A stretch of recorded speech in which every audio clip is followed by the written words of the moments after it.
Hi everybody, Dominic here with Telarus, Vice President, Business Development for Cybersecurity. Today I'm going to talk to you about the 3 rules of 3 for cybersecurity. I think it's the easiest way to have the conversation about cybersecurity, but maybe more importantly, it's how our customers, these enterprises, should be thinking about when they're building a security program. These are the fundamental principles that I think should always be top of mind when driving that program, when having a conversation about what that program should look like. Now, I know there's a lot of pieces and parts that go into building a security program, no question about it.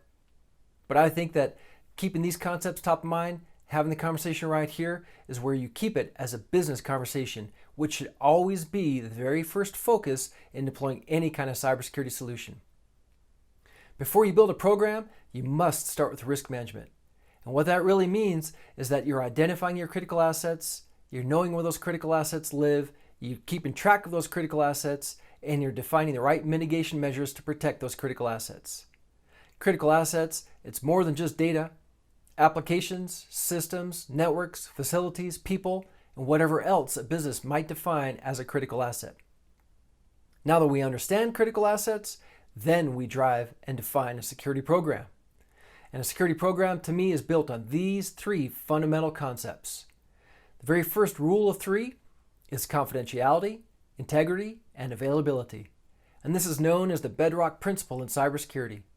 Good security professionals are balancing these 3 elements when making any decisions about purchasing or recommendations to their senior leadership about the decisions around cybersecurity solutions.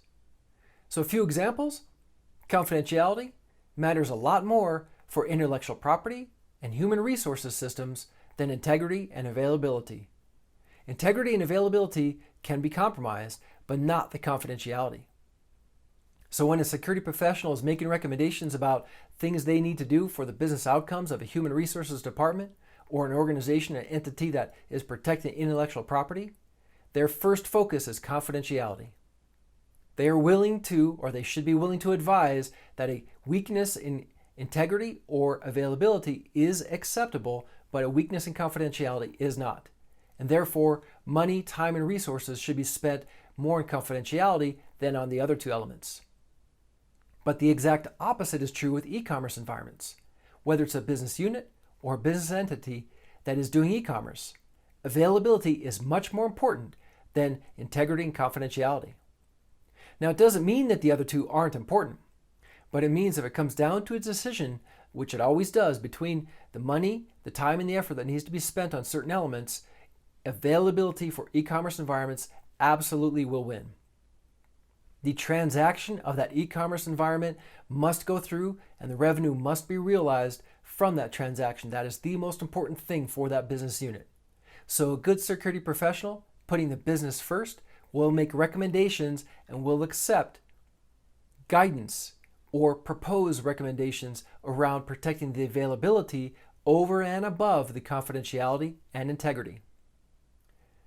There are some security professionals out there who will try and say you need to have all 3, and the choice is really up to the business if they have that kind of money to spend. But in almost every case, it comes down to a decision about where to spend the money more effectively, and it comes down to risk management. The risk to that business that's not acceptable is losing that transaction. Therefore, the money would be spent on availability. Now, one final example: financial systems, sales data. This data, the reliability of this data must be unquestioned. Businesses make decisions based on that data. So the business unit that's responsible for that sort of information, integrity is the most important consideration they have. So a good cybersecurity professional, in performing their evaluations and their recommendations for that financial business unit, will understand they can accept a weakness in confidentiality or availability, but they cannot accept a weakness in integrity.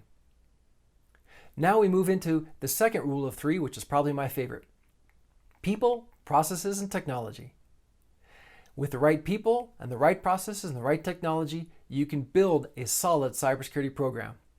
But the problem many enterprises have found is that they've been focusing on buying the latest and greatest and best technology, and they fail to understand, do their people have the expertise to administer that technology? And then do they have the right processes in place to govern the management of that technology? 2 large breaches that we can talk about in recent history. Hundreds of millions of dollars involved in these breaches. One organization had absolutely the best technology, the right expert people on staff, but they had a failure in process. Because of that failure in process, there was an item that was missed in a management of a particular function of the organization. Unauthorized access was allowed in, a massive breach occurred, and they're hundreds of millions of dollars into solving that problem. So they had the right people and the right technology, but they had a failure in the process. Another example is an organization that was moving up into the cloud.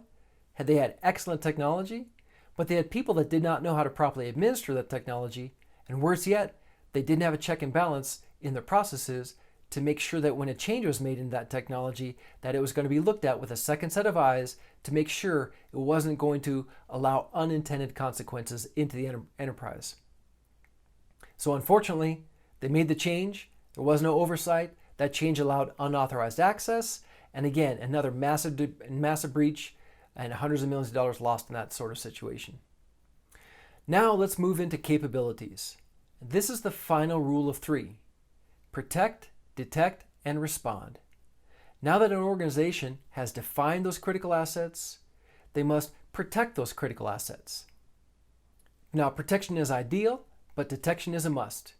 So no question about it, organizations need to set up the right protective posture. But again, a good balancing act must be top of mind. So cybersecurity professionals must be thinking, now that we've got protection in place, we need to understand protection is going to fail. We need to detect that failure in as real time as possible. So we need to have the right detective capabilities to see that failure. Because with the right detective capabilities, that's going to feed our response capabilities. Our ability to respond to a compromise in our environment, essentially a failure in our protective posture, means we have the right detective capabilities. Now, each one of these capabilities implies the right people, the right processes, and the right technology. So balancing those elements is fundamental to building a great, solid cybersecurity program. And if you don't have the right people, processes, and technology in any one of these areas, whether it's threat management, security assessments, ongoing risk management, you should consume those services from a managed security service provider who can provide economies of scale, round-the-clock expertise from people, processes, and technology. This is the coaching we should be giving our customers. And again, I realize security programs have a lot more details involved in putting together these concepts in practice. But in my mind, if you keep the conversation at this level, this is the business conversation for cybersecurity. You're constantly focusing on the business outcomes, the business objectives, and you're building a program that can support those, adapt to the 21st century threats, and has a feedback loop, a continuous improvement mindset, so that when one area fails, it informs the other area for an increased security posture. So these are the 3 rules of 3. Any organization in this day and age, information is the new currency. You must protect that information and ensure the right confidentiality, integrity, and availability with the right people, processes, and technology governed by the right protect, detect, and response capabilities. I hope this has been useful. I hope this makes it simple to think about cybersecurity. And in here, you can have lots of solutions that come out, but these are, to my mind, the easiest concepts to use when talking about cybersecurity. May everybody out there have an absolutely awesome day.